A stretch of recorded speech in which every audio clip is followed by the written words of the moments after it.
રામ રામ મારા ક્રિકેટના શોખીન મિત્રોને તો તમારું બધાનું સ્વાગત છે આ ક્રિકેટ મેચ એનાલિસિસમાં। તો કાલે જે ઇન્ડિયા અને ઇંગ્લેન્ડ વચ્ચે જે મેચ રમાણી જેની આપણે આજે વિસ્તારમાં ચર્ચા કરી છે। અને દોસ્તો તમે વિચાર કરો કે 15 વર્ષની અંદર તો શું આવડે, આપણે 15 વર્ષના હતા ત્યારે શું કરતા હતા? મમ્મી મારે પપ્પુજી લેવું છે, એ હમણાં એક ધોકો મૂકી સ્થાનામાં નિહાળ્યા હતા, ભણવાનું કઈ આપણે ઈ બધું કરતા હતા 15 વર્ષે।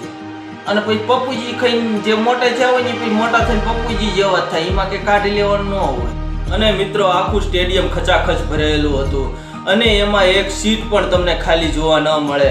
બધા કેમેરાની નજર વૈભવ સૂર્યવંશી ઉપર હતી અને આપણે જ્યારે નાના હતા ત્યારે આપણા બાપાની નજર આપણી ઉપર હોય કે મારો છોકરો શું કરશે, ભણશે કે નહીં ભણે।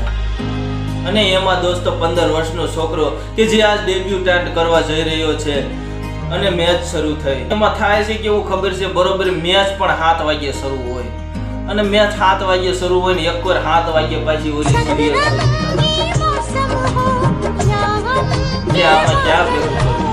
રિમોટ ગોતવા કે આમાં રિમોટ ગોતવામાંથી ને દુસાનો આવી 7 વાગ્યે ઓલી કા હંગરી દીધું હોય રિમોટ કે ડામ વિશામાં કીમાં કઈ એમાં 7 વાગે મેચ જોવાનું ભેગું નથી થતું, એમાં ક્યાં આમાં હું કેવું તમને દોસ્તો। ફાઇનલી એ સમય આવી ગયો કે જેનો લોકો બેસબરીથી ઇંતજાર કરતા હતા કે વૈભવ સૂર્યવંશી ક્યારે પ્રથમ બોલ રમે। કેમ કે વૈભવ સૂર્યવંશી એ એક નામ છે કે જેને આઈપીએલમાં બુમરાહ જેવા બુમરાહને પણ ધોઈ નાખ્યા હતા અને એની અંદર શાર્દુલ ઠાકુર, જોફ્રા આર્ચર કે એ શું કહેવાય એ તો કાંઈ ખબર જ નથી, પણ બસ એક જ ફોકસ હતું કે મારે ઇન્ડિયાને જીતાડવું છે। અને દોસ્તો જ્યારે વૈભવ સૂર્યવંશી પહેલી બોલ ફેસ કરવા જઈ રહ્યા છે ત્યારે ઉઈકાથી બાગડતા કરતો દાણા મથાર જેવો જોફ્રા આર્ચર 144 ની સ્પીડે આગળ વધી રહ્યો છે અને વૈભવ સૂર્યવંશીના પહેલા જ બોલમાં સિક્સર ઉપાડીને પાછળ સિક્સર મારી દે છે અને આખું ગ્રાઉન્ડ ઝૂમી ઉઠે છે, આખા ગ્રાઉન્ડમાં શોર મચી ઉઠે છે કે વૈભવ સૂર્યવંશીએ જોફ્રા આર્ચરને પહેલા જ બોલે છક્કો માર્યો। અને દોસ્તો ફાઇનલી વૈભવ સૂર્યવંશી 14 રનની તેજ તરાર પારી ખેલીને આઉટ થાય છે અને પછી છેલ્લે જોસ બટલર છે એમને સ્ટમ્પિંગ કરી નાખે છે વિલ જેક્સની ઓવરમાં।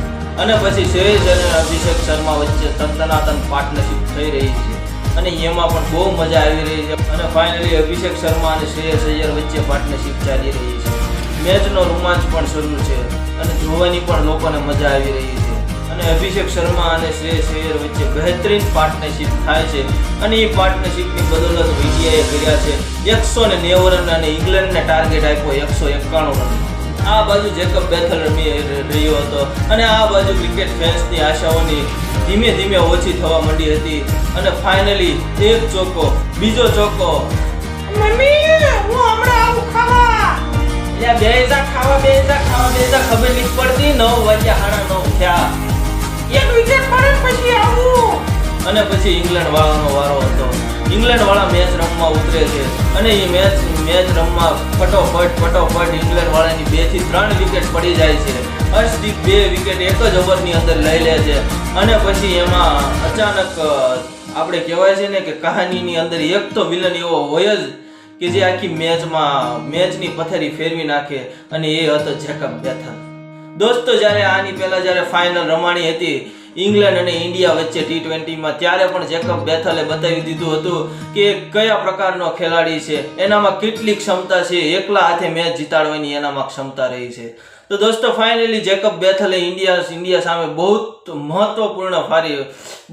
મહત્વપૂર્ણ પારી રમ્યો અને મેચ જીતાડી ઇંગ્લેન્ડને। અને દોસ્તો લેજેન્ડ માત્ર એક દિવસમાં નથી બનતા, લેજેન્ડ આવી હારોમાંથી પસાર થઈને જ બને છે કે જે પછી આખરી સમયે લોકો દુનિયા એમને યાદ રાખે છે કે ના એક 15 વર્ષનો છોકરો આવ્યો હતો કે જેને ઇંગ્લેન્ડને આમ હચમચાવી નાખ્યું હતું, એવી એનર્જી સાથે આવ્યો હતો અને ઇંગ્લેન્ડના કેપ્ટનને હેરી બ્રુકને પણ જ્યારે ટોસના ટાઈમે પૂછ્યું કે 15 વર્ષનો છોકરો ડેબ્યુટન્ટ આજ કરવાનો છે, આજે રમવાનો છે, તો એની પણ જીભ આમ ઊભી રહી જતી હતી કે જેકબ બેથલ દોસ્તો આવી રીતે ઇન્ડિયાના હાથમાંથી મેચ લઈ જાય છે, ફાઇનલમાં પણ લઈ જાત, પણ એ વખતે જસપ્રીત બુમરાહ સામે નહોતો। પણ દોસ્તો આપણે બોલરમાં ખાસ કરીને ફાસ્ટ બોલરની એવી જરૂરિયાત છે કે જે આપણે 2 કોર સ્વિંગ કરી શકે, આ બાજુ પણ સ્વિંગ થઈ શકે એમનો બોલ ને આ બાજુ પણ એમનો બોલ સ્વિંગ થઈ શકે।